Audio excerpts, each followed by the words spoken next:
This is the history of the Irish in Kansas City, brought to you by the Irish Roots Cafe, part of our series on the Irish in America from www.irishroots.com.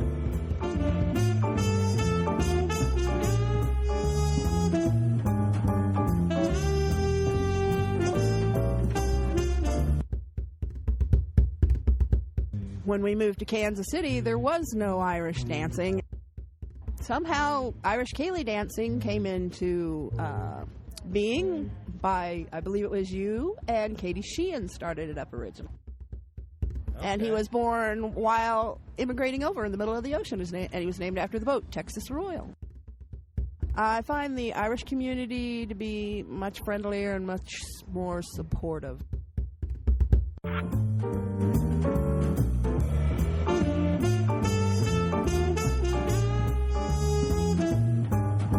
I'm Mike O'Laughlin, your host. You can reach me with your comments by emailing mike@irishroots.com or by mailing to Box 7575, Kansas City, Missouri, 64116, the old-fashioned way. Phone in your comments to me at 816-256-3360.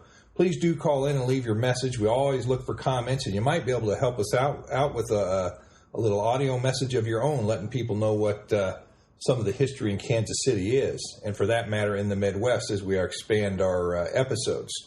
We've gathered together a group of scholars, authors, and everyday Irish to paint you the picture of the history of the Irish in Kansas City.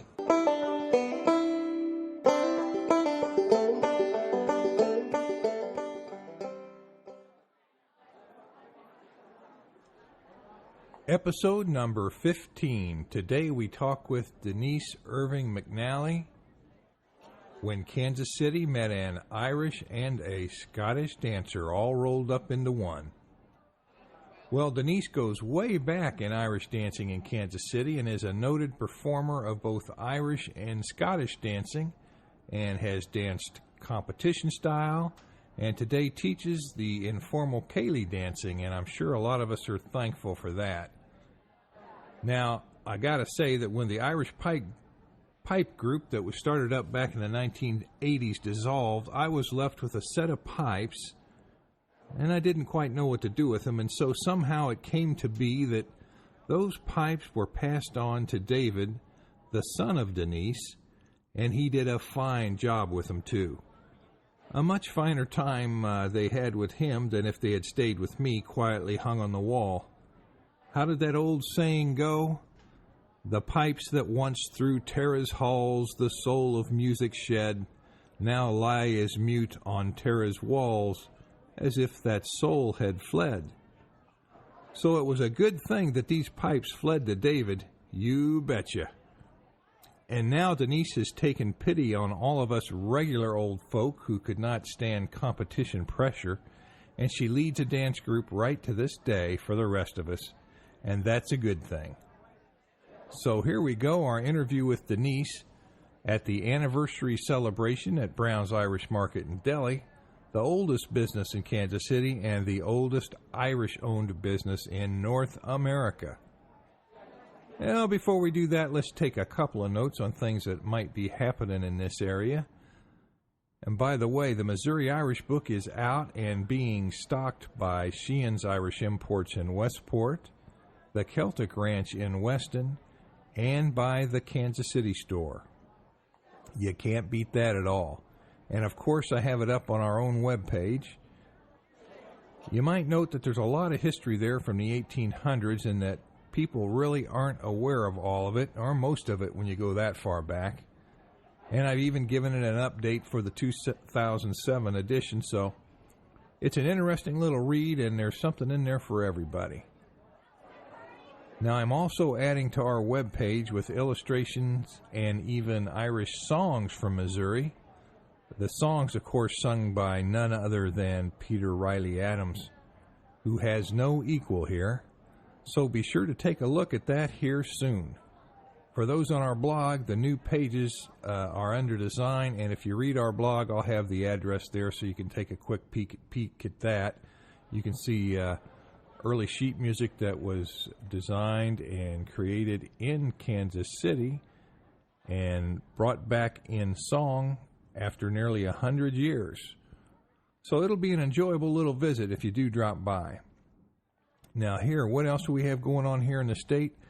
Come support the Welly race at Weston on October the 14th at 8 a.m.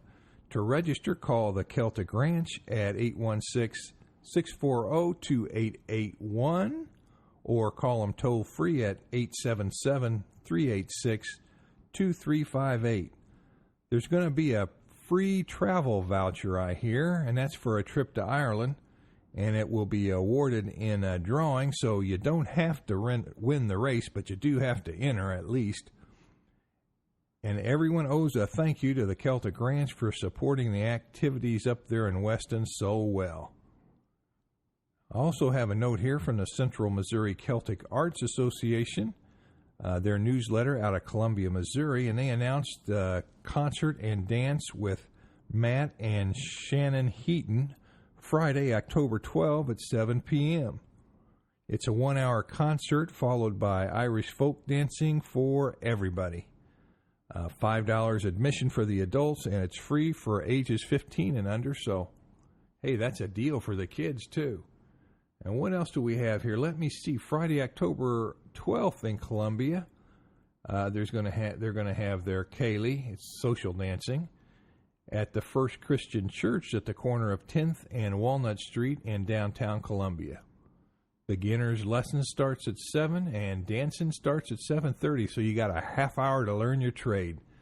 All ages are welcome and no experience and no partners necessary. $5 admission for adults, kids dance free. You can see more about that in their monthly newsletter. And let me see, one other note, we've been taking some introductory Irish language lessons with Renata on Wednesday nights at the Irish Museum. Keep that in mind for the next session that she offers. And she also tells us that we're not supposed to say we're learning the Gaelic language. We're learning the Irish language. And I guess it's just as easy as a hain, a do, a tree, and that's about as far as I've gotten. Well, let's listen in to our interview with Denise right now. Well, we made it down to Browne's festival and anniversary, 120th anniversary, and the first person I saw was somebody I haven't seen in 10 years. We've got some stories to tell.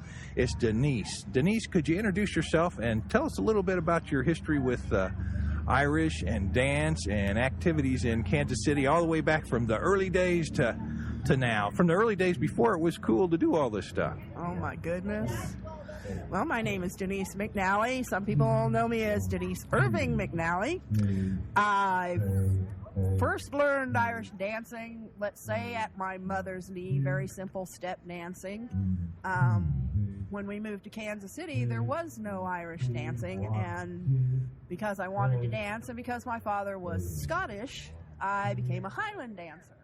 I competed in that for years and years and years until about 20-some odd years ago. Well, of course. You were but a child. You were the youngest prodigy I've ever seen. Right, and then I got back into Irish dancing under the tutelage of Christine O'Riordan.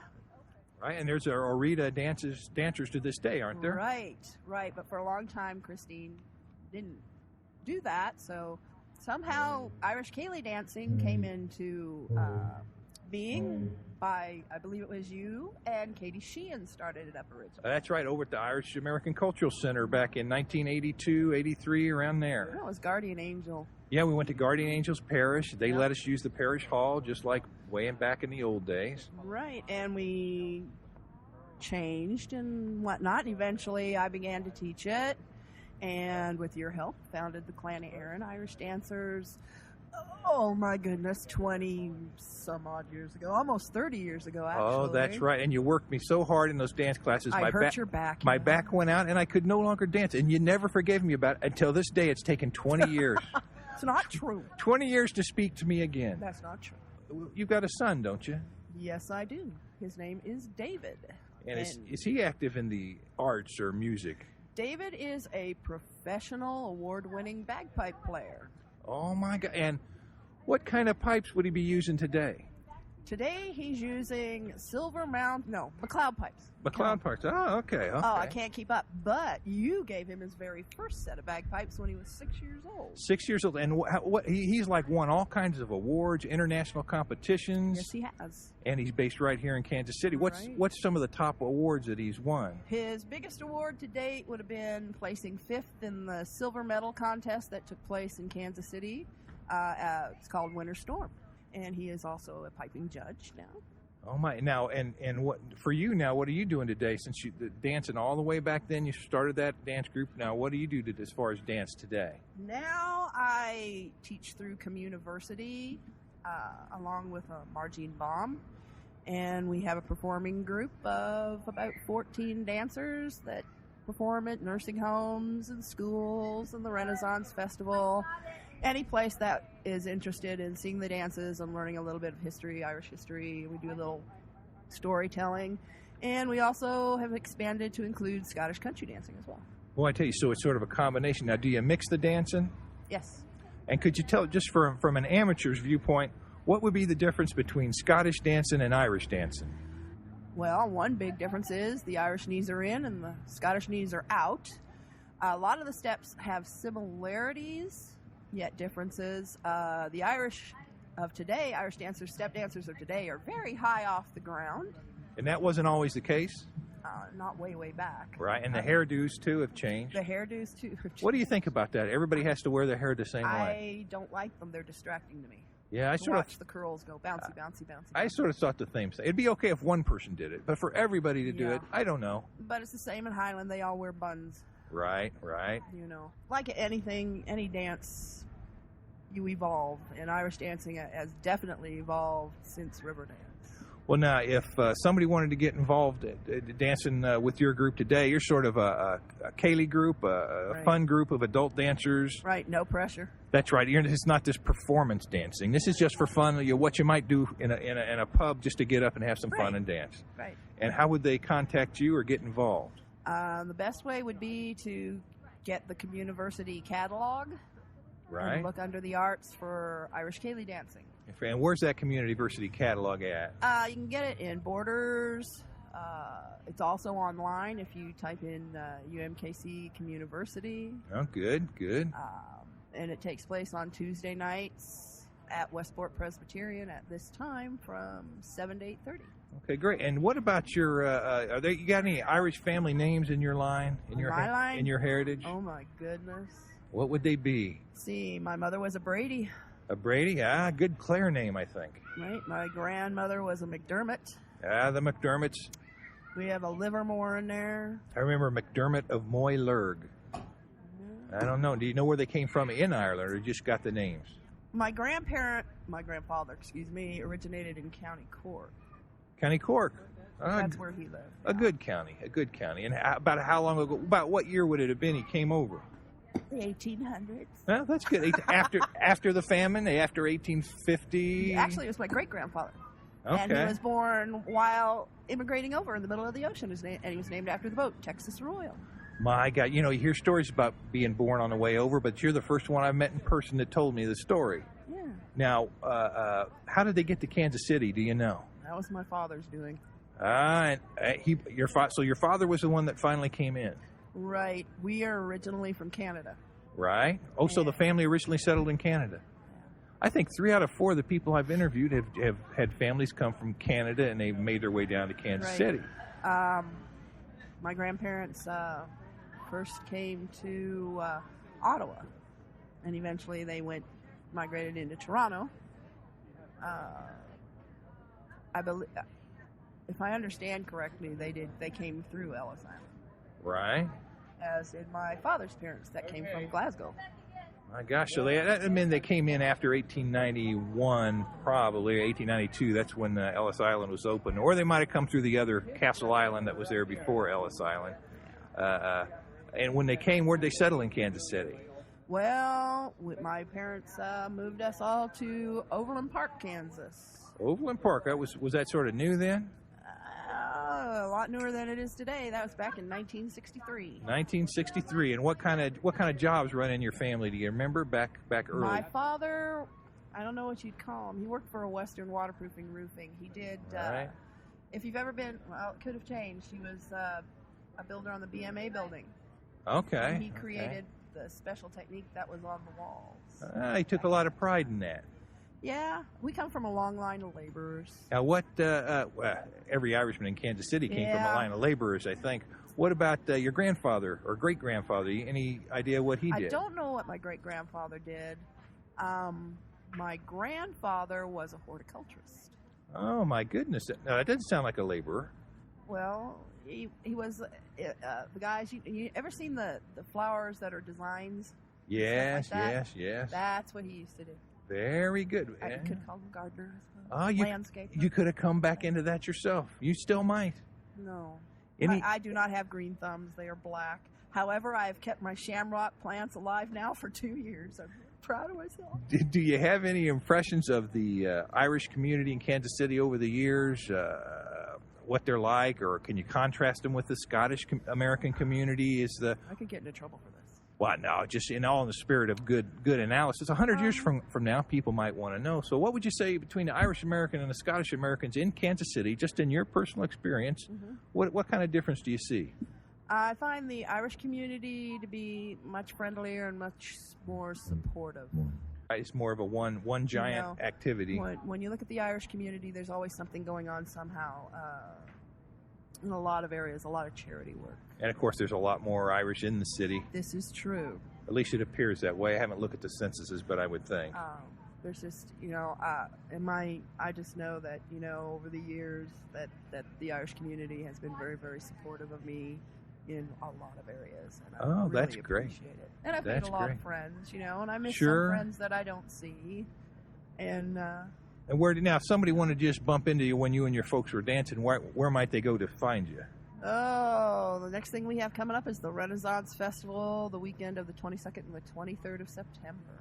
And where do you do your practice sessions? We practice on Saturday mornings, every other week more or less, at St. Mark's United Methodist Church. All right, that sounds like a good deal. Any other feelings or thoughts about the Irish community in Kansas City and the history? Nobody can beat them. Kansas City has the best Irish as far as I'm concerned. That's the best way to end up an interview, I'm telling you. And good luck to you and that boy of yours piping like crazy. And by the way, he's a great piper, but what does he do in real life for a job? In real life? Right. Sells CDs, DVDs, games. He works for FYE. Oh my God, that's a name I don't even know. It's a chain store. Yeah.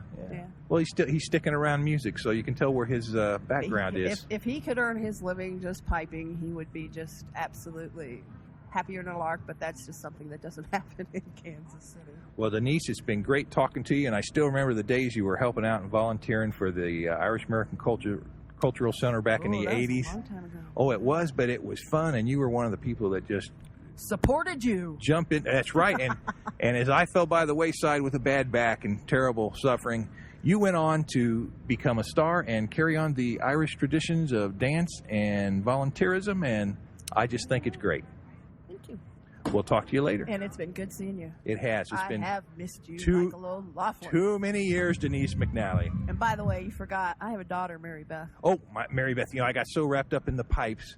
And I was looking. Where is Mary Beth? Mary Beth is working. Mary Beth, and what about your boy? He is competing this weekend in Chicago. Oh, he's competing in Chicago. And judging. Okay, yeah. So a lot of how many other places across the states has he gone? His next one will be Chatham, Ontario. So it's just a regular thing. He's been traveling for years and years. He's the one that travels. Everybody else stays home. Well, that's good to know. That's good to know. We'll have to keep our ears out for the next time he's playing. I can go look. I'll ask him if I can borrow his pipes. And yeah, you know what he'll tell you over his dead body. Well, thanks a lot, Denise. We'll talk to you later. All right, you take care. All right, bye. Well, our thanks to Denise for taking the time with us at the Browne's Anniversary Festival.